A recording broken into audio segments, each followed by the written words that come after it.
ტურიზმის სექტორისა და ეკონომიკის სამინისტროს წარმომადგენლების შეხვედრა წლის ბოლოს ტრადიციულად მედიის გარეშე დახურულ კარს მიღმა შედგა. სასაუბრო თემები ოფიციალური რელიზით გავრცელდა. შეხვედრის მონაწილეთა კომენტარები და შეფასებებიც ეკონომიკის სამინისტრომ გავრცელა. მთავრობის მიერ საზოგადოებისთვის გაზიარებული ინფორმაციით უმსხვილესი ბიზნეს გაერთიანების ოფისში დაგეგმილი შეხვედრისას ტურიზმის ადმინისტრაციამაც და სექტორის წარმომადგენლებაც 2025 წლის შედეგებით თავი მოიწონეს.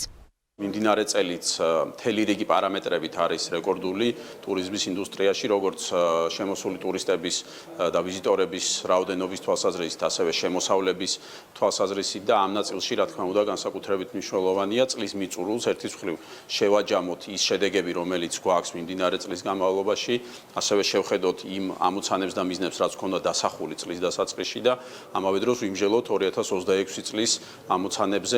აღსანიშნავია ის ფაქტი, რომ სამი კვარტლის მონაცემებით ძალიან ბევრი მაღალი რეკორდული ციფრი გვაქვს როგორც შემოსავლების თვალსაზრისით, ისე ტურისტული ვიზიტების თვალსაზრისით, ძალიან სწორად დაგეგმილმა ერთობლივმა მუშაობამ ეს იქნებოდა ახალი ფრენების მიმართულებით თუ მარკეტინგული კამპანიებით სამიზნე ბაზრებზე გათვლილმა ღონისძიებებმა მთლიანობაში შექმნა ის შედეგი, რომ ძალიან წარმატებული 2025 წლის ტურისტული სეზონი ჰქონდა.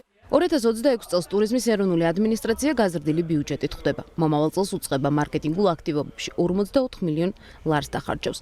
ბიზნესის ინფორმაციით მომავალ წელს აქცენტი ევროპის, აზიისა და გალფის ქვეყნებზე გაკეთდება. ადრე ჩვენ ვითვლიდით ეგრეთ წოდებული ვიზიტორების რაოდენობას, დღეს უკვე გადავერთეთ უკვე ხარისხზე, არა მარტო რაოდენობაზე ტურისტების, არამედ ხარისხზე, რამდენად ხარჯველ-უნარიანი ტურისტი შემოდის ქვეყანაში და ვნახეთ, რომ რეალურად რეკორდულ 4 მილიარდ დოლარს გადააჭარბებს 25 წელს უკვე შემოსავლები. ჩვენთვის ძალიან სასიხარულო, რომ ევროპიდან და დიდი ბრიტანეთიდან შემოსული ტურისტების დახარჯული თანხა გავიდა მეორე ადგილზე რუსეთის შემდეგ. ეს ძალიან მისასალმებელია. რომელ ქვეყნებში აპირებენ თანხების დახარჯვას, ეს არის ევროპა, ეს არის აზია და გალფის ქვეყნები. აქტიურად გამოიკვეთა ინდოეთის და ჩინეთის ბაზრები, საკმაოდ მომატებულია რაოდენობა სტუმრების ინდოეთიდან, ჩინეთიც აქტიურობს 2026 წლის მაისში დაგეგმილია მოგეხსენებათ გამოფენა ჩინეთში, სადაც საქართველოს მასპინძლის სტატუსით წარსდგება და ცხადია, რომ ეს გამოიწვევს თავისთავად მეტი სტუმრის ჩამოსვლას.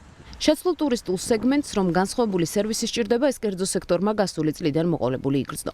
რესტორან ჩვენის დამფუძნებელი გურამ ბაღდოშვილი ამბობს, რომ ბიზნესი ახალ ბაზრებს თავადაც უნდა მოერგოს და როგორც ტუროპერატორებმა, ისე რესტორატორებმა სტუმრების მოთხოვნების შესაბამისი სერვისი უნდა წარადგინონ. უნდა მოვერგოთ, ჩვენ უბრალოდ ვერ ხვდებით, რომ იგივეს ვიძახით, რომ აი ჩამოდის არაბი და მიდის არაბულ რესტორანში.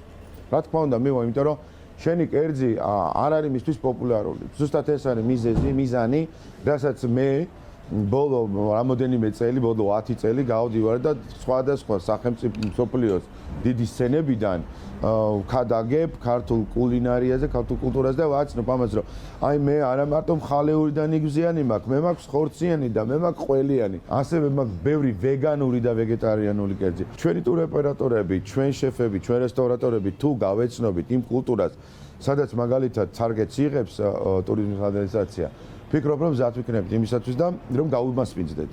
ვხვდებით იმით, რომ მან არ იცის, ეშინია, უცნობი არის მისთვის.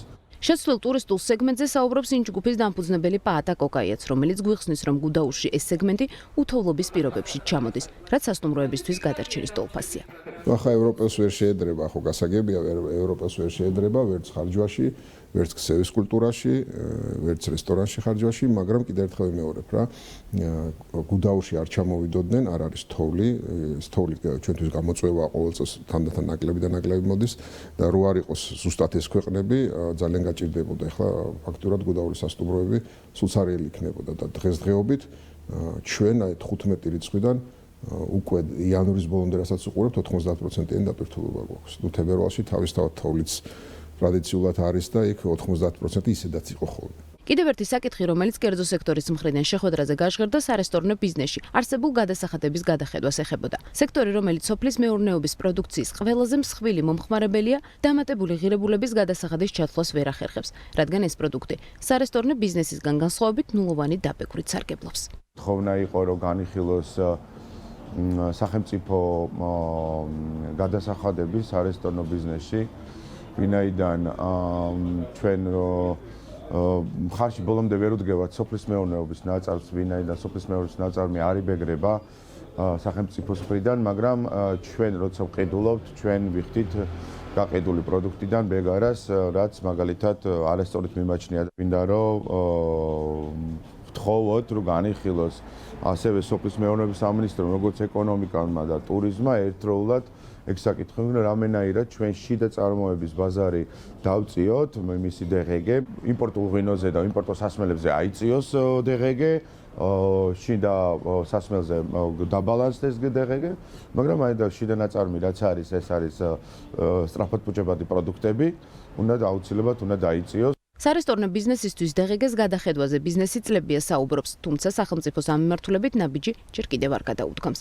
რაც შეეხება სტატისტიკას, 2025 წლის 3 კვარტლის მონაცემებით ქვეყანამ ტურიზმიდან შემოსავლის სახით 3.6 მილიარდი ამერიკული დოლარი მიიღო და ამავე პერიოდში 4.3 მილიონი ტურისტული ვიზიტი შედგა.